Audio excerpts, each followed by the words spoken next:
Okay. Hi. Hello to everybody. I see a lot of people in the webinar room. Also, hi to Tubu's community because we are streaming on her YouTube channel as well. Welcome everyone to this exclusive session hosted by CareerFoundry with the collaboration of Tubu. I'll introduce her briefly in a bit. Before we start with the presentation, please go ahead and share in any of the chats your name, where you're based, and why you are interested in data analytics. We love to see the reach of our events and make them very interactive. So please feel free to drop any comment along the way. I'm Belinda, Events Manager here at CareerFoundry, and we are pleased to welcome Tubu to our channel. Tubu is here to answer the question, is it too late to become a data analyst? With a wonderful presentation that she has prepared for us. Tubu is a career changer herself. She studied economics, but after a while, she pivoted to a career towards data analytics and found her passion in creating content for her data analytics community in YouTube. And she has gathered more than 231K subscribers, which is amazing. Also, let me introduce you to CareerFoundry for those who don't know us. CareerFoundry is the online career academy for aspiring tech professionals. We guide you from complete beginner to job-ready professional in data analytics and help you land your first job in the field. With our programs, you can develop the skills of in-demand professions, up skills in the tools of the future, and work closely with expert mentors and career specialists to stay ahead of the job market. And all of this in a flexible online setup and with a job guarantee at graduation. And also very important, our programs are AI enhanced. So you will be learning how to apply artificial intelligence in your career. A few things before I pass it over to Tu. This webinar will be recorded and we will send the recording out tomorrow via email for those who are registered in Big Market. If you have any question regarding CareerFoundry's programs, please book a call with one of our program advisors. They will answer all of your questions and provide you with further information regarding our programs, your career concerns, and the job market. And also, for those who stay until the end, I'll share a little surprise with you. So stay tuned for that. And I think that was all for the introduction. Thank you so much, everyone, for joining us. And Tu, please, over to you. Awesome. Thank you, Belinda. I'm so happy to be here today. Sure. Yeah, that's great. Yeah, so let's start. Yeah, so hi, everyone. I'm super excited to be here today. And I know that a lot of you watching are curious about the current trends in data analytics and also whether it is too late to start a career in data and how you can prepare for it. So in case some of you are not familiar with me or my story yet, I would like to quickly share my story transitioning into data science. And I think that a lot of you might be in this stage at the moment. So yeah, I actually graduated with a degree in economics in 2016. And back then, by the time I graduated, I didn't really know what I want to focus on. I don't know what I want to do. What I knew for sure was that I enjoyed working with data. I enjoyed analyzing data and wrangling it and kind of finding insights and also making visualizations and to show a story. So that was what I knew. And back then, if you remember in 2014, 15, or 16, people start talking about machine learning and advanced data analytics. And what I thought back then was that I was already too late. I started looking for a job in data analytics field without any actual skills or any programming skills or really much experience. And luckily, I landed a job, a very small job in Tableau. The whole company run on Excel. And so I also had a lot of chance to clean up a lot of mess in terms of the databases and also collect the data and do some small data analysis, but nothing really complicated. And I used that time to really learn a lot of skills, learn Python, learn R, learn a little bit more machine learning and also VBA and even some JavaScript. And I worked there for 6 years. And that is the stage where, I really start doing a lot of different things and learn a lot of different new skill sets, soft skills, presenting skills, also working with different stakeholders, working in many different domains. And that is really what makes me feel like data analytics jobs, they are just so interesting because they are so diverse. Working in data analytics, you can work in many different functions. You work in healthcare, finance, logistics, banking, and so on. Companies might also have different maturity level when it comes to their data analytics capability. So one company might be focusing more on the descriptive analytics, so mostly to describe what's going on in their business, or they might also start doing more diagnostic analysis, which means to dive a bit deeper into the data. Some companies might already have the infrastructure to do predictive analysis or prescriptive analysis. For example, building a machine learning model to classify client risks, or building a machine learning model as a recommendation system. So there are a lot of different levels here we are looking at in the industry. And by solution, looking at the whole data analytics pipeline, we have going from the understanding the business problem to really collecting the data, cleaning the data, analyzing the data, modeling it, and visualizing and reporting it.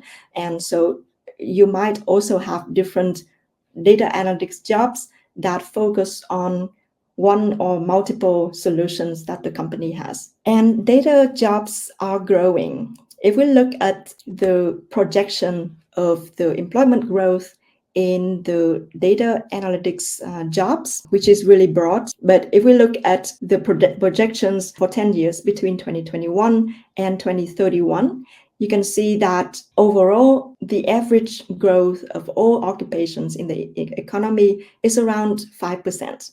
But looking at the data jobs, they are much higher. They are growing much faster than the average. So data scientists, physicians, operations, research analysts, and actuaries, you can see that they all have projected growth to be 20% or more. So that is a good news for a lot of us who are transitioning to the field, who are looking to grow in this field. One of the trends that I see personally, and also is backed up by the data, is that freelancing jobs are becoming more and more popular. So I use the job database created by Luc Barousse. So really huge credit to him for making this database available. And so this database contains around 2 million job posts related to data analyst, data engineer, data scientists, and so on. And you can see that in 2022 and 2023, around only 6 to 7% of the data job posts are actually looking for contractors. Meanwhile, in 2024, you can see that the trend is really that more and more job posts are created looking for freelancers, contractors, so up to 13%. So this is really interesting. And I think one of the reasons for this is that there are more and more small startups and small data companies. They start to go into the market. And also larger companies are also expanding their data teams, although some of them might be more looking to experiment with things, and they don't want to make a huge investment yet right away. So they are more open to hiring contractors and freelancers. And also with the advancement of AI tools nowadays, the barrier for entry for a lot of data jobs are also lowered. And I think this is one of the reasons contributed to this trend that we are looking at. So talking about the trend in the job market nowadays, we cannot not talk about the impact of AI. So yeah, a lot of us might already been experiencing the impact of AI and how it improves the productivity in many tasks, and data tasks are no different. So a lot of tasks like exploratory data analysis, modeling, and data visualization can now be partly augmented or automated by AI. So we are looking at standalone tools like ChatGPT and GPT-4o right now, and we are looking at Gemini, cloud AI, and also open source LLMs like Llama 3 and Mistral models. And we also have productivity suite like Microsoft Copilot, which was rolled down just a few months ago for all the businesses and individuals. And my company also already started rolling it out for all employees across the business just like 2 months ago. And so this is really exciting. And Copilots for coding, for example, GitHub Copilot, Cursor, Devin, Codium, Replit, Ghostwriter, a lot of the tools are now available to help you generate code, test the code, and also even create a whole product. So there's some worries that AI tools may replace data analysts altogether, and also data scientists and data engineers. But from what I see right now is that entire data jobs are still too big for AI. So the AI tools might, like GitHub Copilot or Microsoft Copilot for Excel, PowerPoint, might speed up some parts of the job. But talking about replacing the whole data job, I think is still not yet imaginable. And AI might change the compositions of the jobs, but it is not yet be able to automate everything. And we'll see why in the next slide. So if we look at the skill stack of a data analyst, at the very bottom, we have math and statistics. So it's actually very simple, the kind of math and statistics you need to actually start in data. Some high school math and some little bit statistics is really enough. And only when you start going more into machine learning and deep learning and things like that, then you start perhaps really going deeper into linear algebra and statistics and more advanced techniques. But to start, it's really not that demanding. And to the next level, we also need to be able to work with tools and equip yourself with some technical skills. So one of the things that we see in the market is that when looking at the skill stack, the kind of technical tools that analyst is using, you can see that the trend is really stable. So looking at since the end of 2022 until now, the most in-demand skills for data analyst is still SQL, Excel, Python, Tableau, and Power BI. So there is not much that has changed together with AI tools to be able to, to become more efficient in these tools. But yeah, this is really the bread and butter of a data analyst. And next to that, of course, you also need to know how to use these tools to be able to perform a data analysis, creating a model or creating a data visualization or dashboard. So these falls into the technical skills. And to the next level, we also be able to communicate and use, communication skills, interpersonal skills, to be able to ask questions and to understand the business problems so that we will be able to help the business with the data we have. So this is one of the things that is really important and is going to be more and more important in the future when a lot of technical tasks can be automated, can be augmented by AI systems. And on the top level, we have the domain knowledge is really what sets different analysts apart. Maybe one analyst, maybe working in healthcare, might have a completely different skill set or completely different types of questions or problems he's dealing with compared to a data analyst working in HR or in marketing. The principles are the same, but the application going up, we will need more and more domain and specialized knowledge. Yeah, and one of the things that I observe right now is that NLP applications are becoming more popular in many businesses. For example, one company might start adopting a system to automatically pass all the information from business invoices from PDF. So for example, it can be like an insurance claim, or can be an invoice, can be a patient admission documents, for example, and they want to automate that process using a machine learning model, so an NLP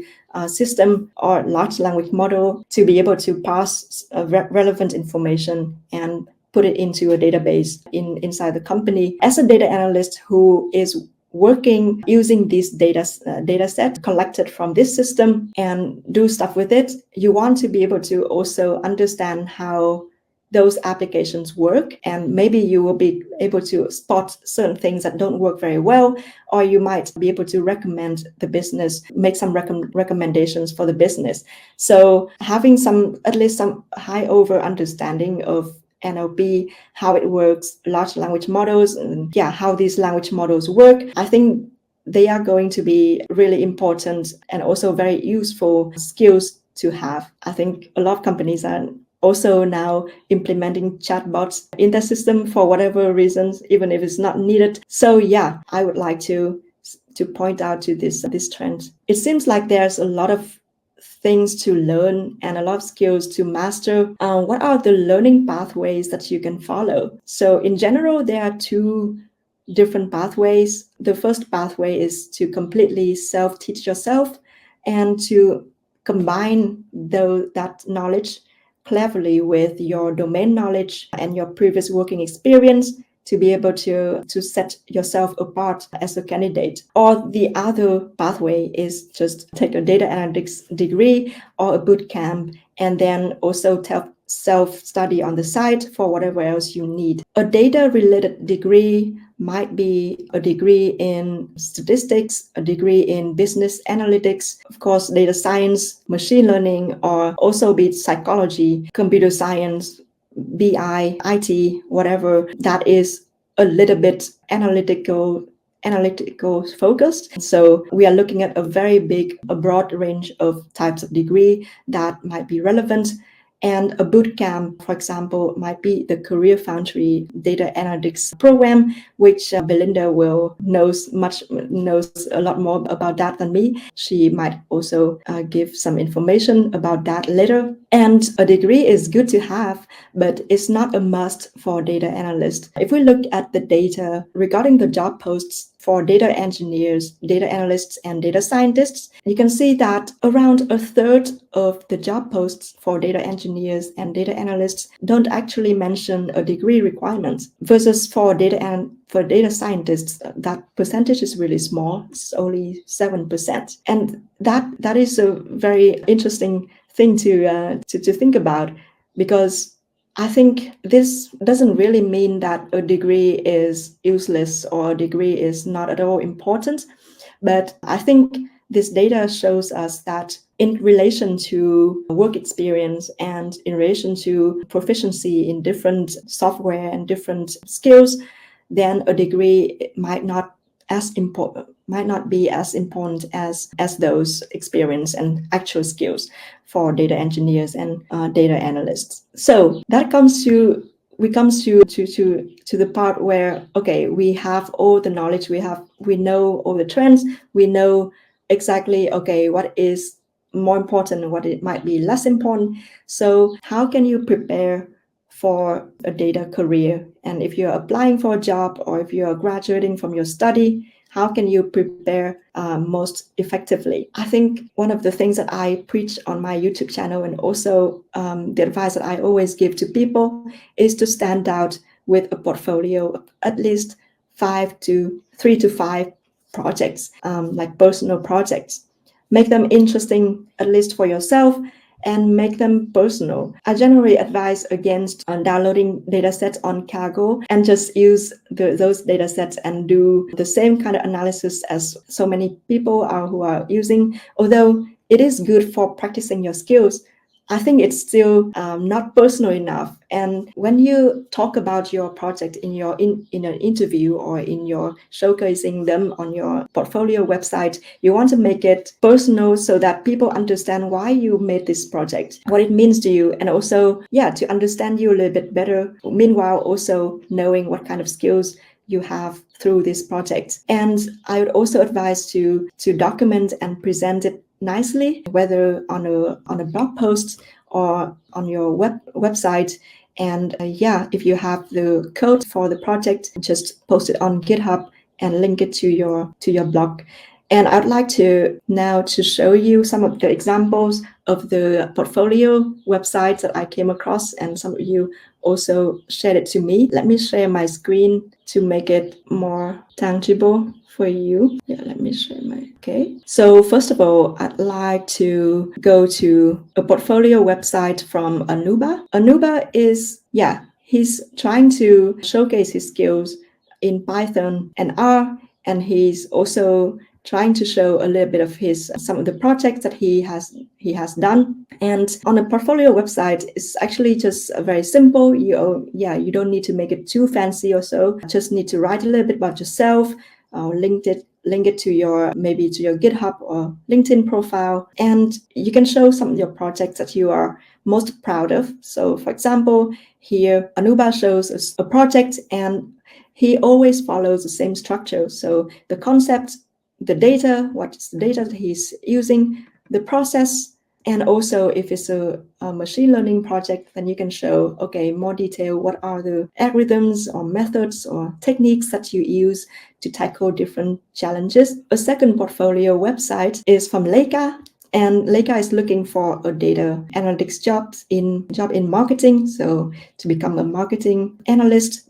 And she shows also some projects that are related to what she wants to do in her job, in her future job. So for example, customer profiles and customer segmentation, super relevant for her role. And inside this blog post, she would show the tools that she used, also a little bit background and some information on data processing and the results, which is the customer profiles dashboard. For example, if you want to go for a consulting or like freelancing role, then you might want to make it more, professional looking, or something that is a little bit polished.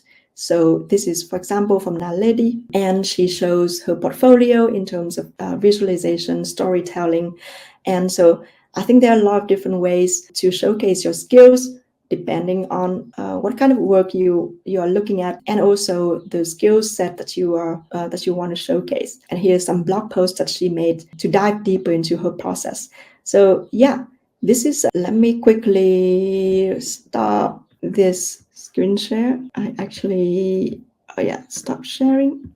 So I hope that it gives you some inspiration for creating your own portfolio website. And secondly, I would want to also mention that it is unavoidable that we will be using a lot of AI tools in our job in the future, and also right now already. So the tools that I want to mention here, and also they are really not exhaustive, but you get the idea that for multi-purpose kind of tools, you want to really understand and master how to use ChatGPT to effectively and to prompt really effectively to get the right response, get the right output that you want. You can even create your own GPT, create yourself an agent, customize it. You also want to try out GitHub Copilot for coding if you are coding in Python or R, or even SQL. And if you also have the Microsoft Copilot available to you, feel free to also try it out and see what are the different capabilities. It's important to be able to to be efficient, and also to be aware of all the pitfalls that these tools may have. For example, the AI generated code might not be always correct or safe to use. So pay attention to the quality and be critical, but also be creative when you use it. And be aware of the data privacy issues as well. And a lot of people are also worried a lot about this, and companies are also trying to go around this problem of to prevent employees from uploading sensitive information. And one of the solutions for businesses is that they would just have a hosted version of ChatGPT on their own cloud server. So for example, they have their own API endpoint on a Microsoft Azure platform with the permission of the company, and the company owns all the server and the databases, so the information don't go out of that system and be used by OpenAI or any company. So there are a lot of ways that you can utilize AI tools to improve your productivity. And I list some example. I usually use it to really, if I have a screenshot and I want to take out information from the screenshot, I would just put it in ChatGPT and ask it to create a table for me, including that information, instead of having to type everything manually by myself. And I also use it sometimes to make some quick data visualization, as the image on the right-hand side that is also made by ChatGPT. You can also tailor your communication and storytelling to different stakeholders by asking ChatGPT to transform that story into like slightly different language, slightly different, depending on different levels of analytical understanding that the stakeholder has, which is always a problem in data when you don't know how to communicate this technique or this technical thing to someone who really has never touched data before. And also, utilize online and offline networks, for example, Discord communities, LinkedIn, local meetups, CareerFoundry community and advisors if you're one of the students, and personal network. So when I posted this webinar on my YouTube community wall, I got a response and I found it so interesting. This response comes from Mark. So he said, I have to laugh at being too late to become a data analyst because I retired at 60 and I retrained for 3 years before retirement. And that was really the best move I've ever made. So this was really so inspiring that I thought, okay, I need to find out how he did that and share it with you guys. So I contacted Mark, or more that he sent me an email and tell me a bit more of his story about how he actually transitioned from an electrical engineer to a freelance data analyst.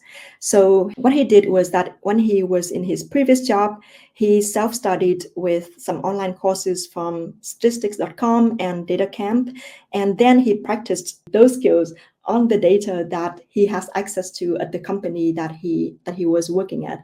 And then he gave seminars at work for his project. And one of the things he mentioned is that learning to communicate my results was a key skill. And I really cannot emphasize this enough. And also, when he started as a contractor, he focused on using his electrical engineering skill or background with data science knowledge. So you can see here that he cleverly used his domain knowledge and the data science skill to be able to solve several problems that a business may have regarding in this domain. And this is very clever. And he also go on YouTube to look at some project videos, books, and podcasts. And when I asked him, what advice would you give to someone seeking a job in a data science field or data analytics field, he said, make sure you have a decent portfolio, which we also looked at earlier. And a web page is helpful because, if the project only sit on your computer, then no one would be able to see it. No one would know they exist. So a web page is helpful, or even a GitHub account with your project is already very helpful. And stay curious, improving his personal process and automating everything he can. And his best employees were always learning. And in this day and age, what we learned from school yesterday would already be really quite obsolete in a few weeks, a few months, or a few years. So always be learning. And make sure you can communicate. And that comes down to the soft skills and the communication and interpersonal skills that we just talked about earlier. So that was it. I have a few future trends here. We already went over a little bit. One of the things that stands out for me is that there will be more and more automation. There will be also more data security and governance issues that need to be figured out. As a person working in a data analytics team, employing AI systems, for example, you also want to be able to know how to evaluate if the application or the solution actually works and when it fails and how to overcome these. But this is really, we are all learning all these things on the fly, and things are happening so fast at the moment. So I think it's important to just keep learning, stay positive, stay curious, and it will show. It will, people will start paying attention to your passion, to your knowledge, and to your willingness to share stuff and to learn stuff.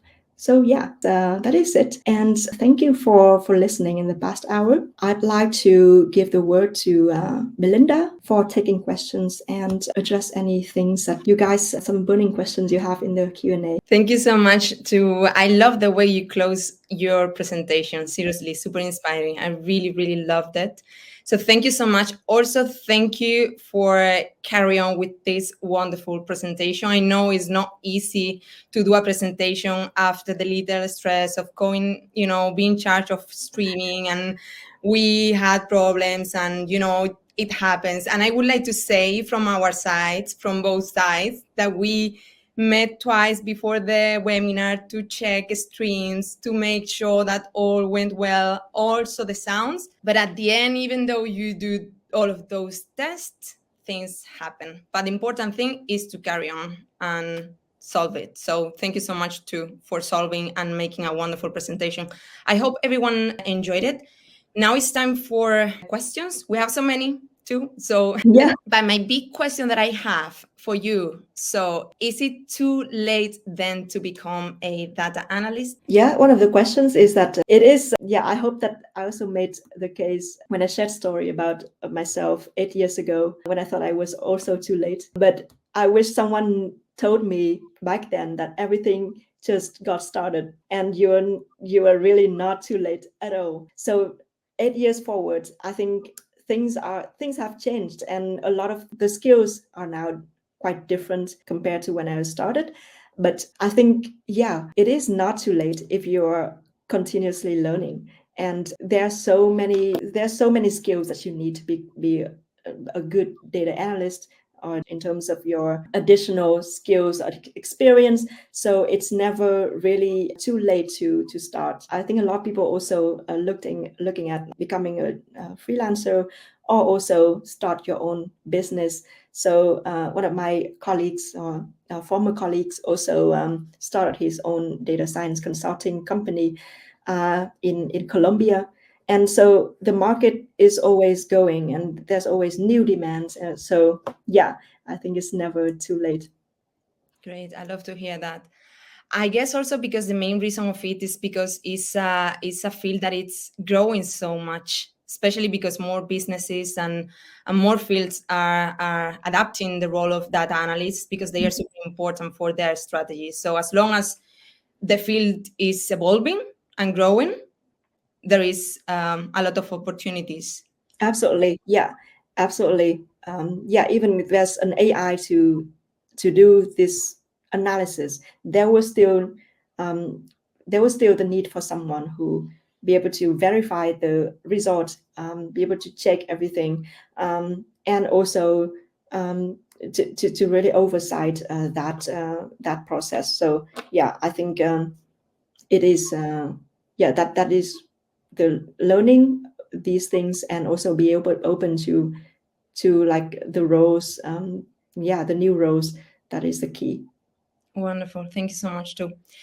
Okay, let's go over the questions. I have many people is asking about skills. I know you mentioned a few in your presentation, but people is asking about technical skills. So when you are a beginner, on what technical skills should you focus to develop?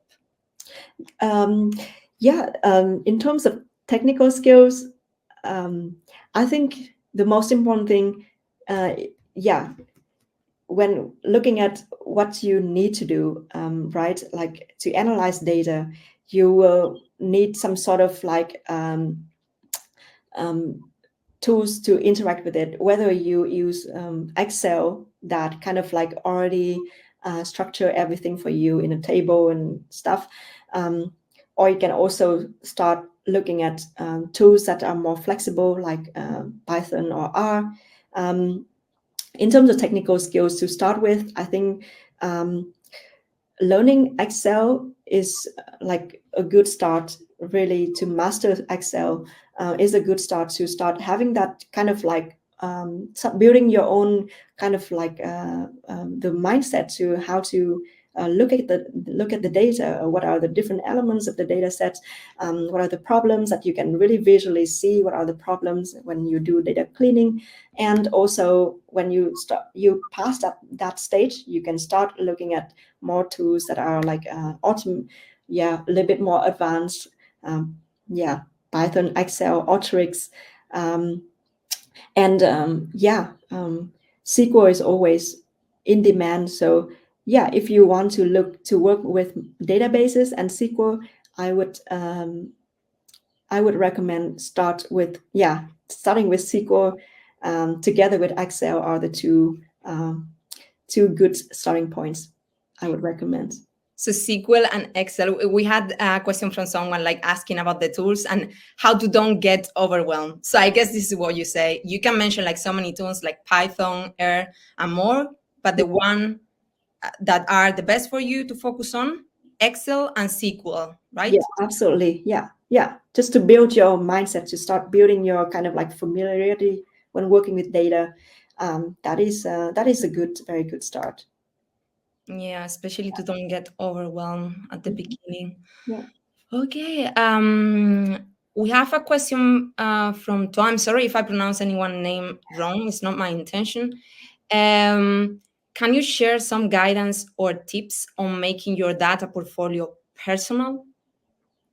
To make it personal, there are a couple of ways that you can look at it. The first thing that I would always look at for also my own personal portfolio project is to look at the problems that I have that I want to solve. For example, I build like a Python script to scrape all the videos from in data science on YouTube and to analyze these videos because I started out and I really didn't know what to make. I don't know what other people are talking about and what people are interested in watching and stuff like that. So it was a real problem that I had.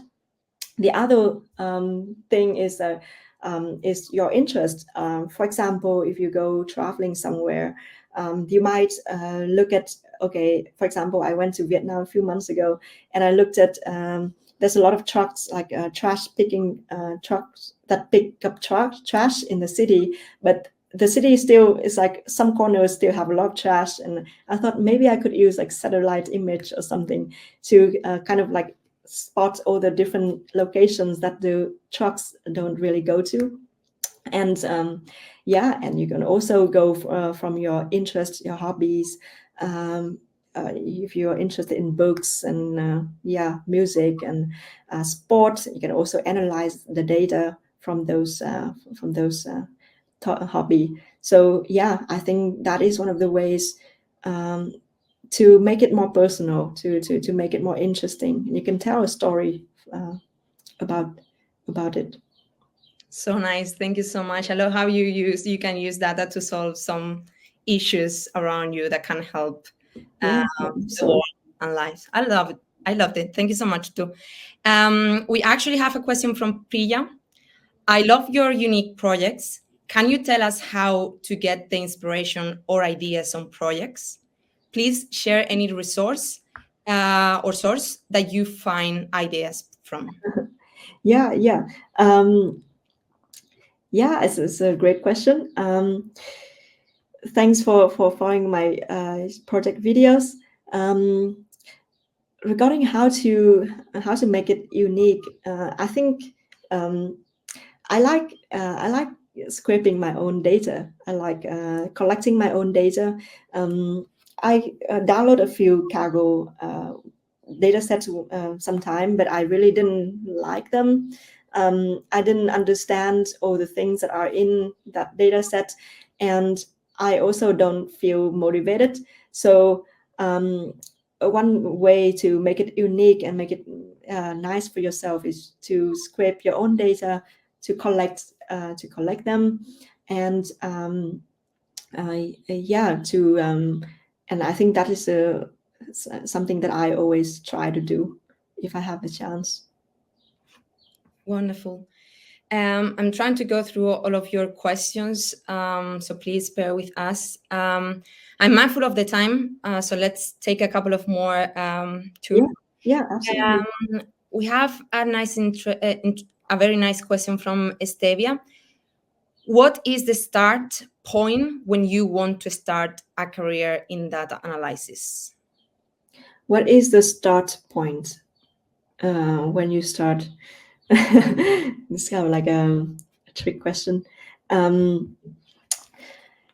Yeah, I think you start where you are. If you, for example, if you have some experience, working as a barista, or if you have experience working at like the reception of a, of like a sports center or something like that, you can leverage on that experience to start finding, okay, do you, like to start thinking about, okay, if you can use that experience to showcase that, okay, combining with your data skill, you can help the business solve this and that problem. Yeah, and from there you can, if you have any questions or you have any things that you're not sure, you might, you probably can just reach out to people who are working in the field. Also, talk to one of the career advisors from CareerFoundry. I think they would be able to, okay, show you kind of like some kind of personalized roadmap of where you are now to what you want to, what kind of job you want to get. So everyone is different, so it's really difficult to say. But I think start small. I think we don't need to be too picky about how we start. I start as a very small data analyst job, like 4 days a week, at an unknown startup with like 7 other people in the company. And I didn't mind. I just thought, okay, this is great, someone wants to hire me to do something. And so that is a kind of mindset that I had. So start small, look around at the opportunities that you have at local companies, local organizations, and I'm sure you will find something, and you're able to also leverage from your previous experience to be able to get those jobs. Yeah, so I hope that helps. Definitely, I know for sure, like networking with the people in the field is really helpful. So that's a great advice. And also, thank you so much for mentioning our program advisors. I think when you have a lot of questions and you are thinking about getting into the field, the best you could do is to speak and ask for help and ask all of your questions to try to answer them. And that will help you to make a decision. Yeah, Thank you so much. Okay, I would like to close the Q&A. People ask, a lot of people here, they are looking for landing a job in the field. They are all juniors. So what is your advice for those juniors, for those beginners who are looking for their first job in the field, and how to prepare, how to face it? Yeah, I think I've also kind of like mentioned some of the advice, and also from Mark. I don't know if Mark is here, but he also gave some really great advice earlier. So to recap, I think first thing to prepare. I think firstly that you want to just dip your toes into the field, start doing stuff, showcasing your projects. Also to know if you actually like this job or not. I think that's really important. Once you have a set of portfolios and projects and things like that, and you think, oh, you're ready to really to really start trying to apply for jobs, then that is stage when you prepare for CV, for cover letters. You start talking to people who are working at the companies you're interested in.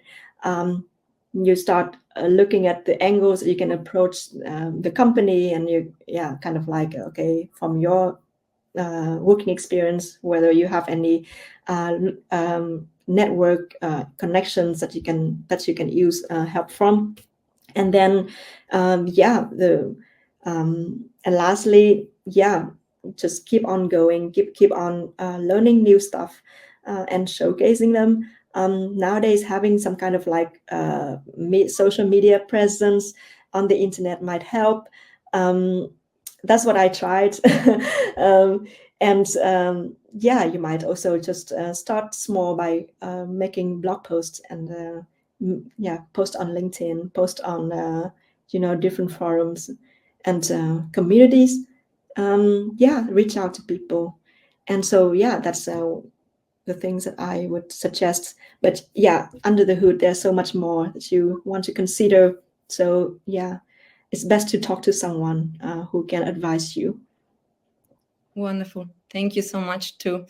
That was the time for the Q&A. Thank you so much for giving all the great insight you just shared with us too. Also, thank you everyone for posting all of your questions, for being here. We hope you all enjoyed this session and hopefully you felt inspired to pursue a career in this exciting field of data analytics. As Tubu mentioned before our program, I would like to share in the chat our curriculum. So if you are interested, you can have a look there.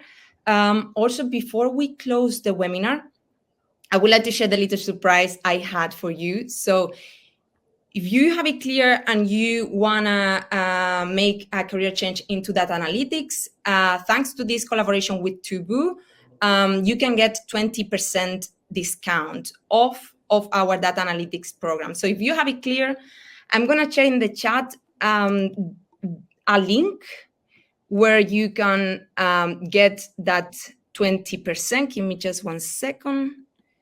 And then, on the other hand, if you still have questions, is what to just share it. Look for advice, look for help, and that's why you can book a call with one of our program advisors, and they will answer all of your questions and provide you with the best information possible. And you can do that by simply clicking on the sticky note that you can see at the top of the chat. Also, all of those links were available on LinkedIn and YouTube channel. Also, for those who didn't check out Tubu's YouTube channel, I highly recommend to check it out and subscribe because she shares wonderful, great data analytics content there. And that was all for today. Thank you, everyone, for being here today. And also, thank you to Tu. It's been an absolute pleasure to have you here today. And maybe we see you soon again. Yeah, thank you for having me here, Belinda. It's so much fun, and also so really a pleasure to work with you guys, and also to see many people here in the chat. I know that there are many questions in the chat that I haven't been able to respond to, but I will take note of these questions, and hopefully I will come back to you in a Q&A video on my channel. That hopefully you can watch and get answers. So yeah, thank you everyone for joining, and thank you, Belinda, for having me. Great idea too. I loved it. And thanks to you, the same. It's been a pleasure with you. And yeah, till next time. Thank you, everyone. Have a nice day, everyone. Bye-bye. Bye.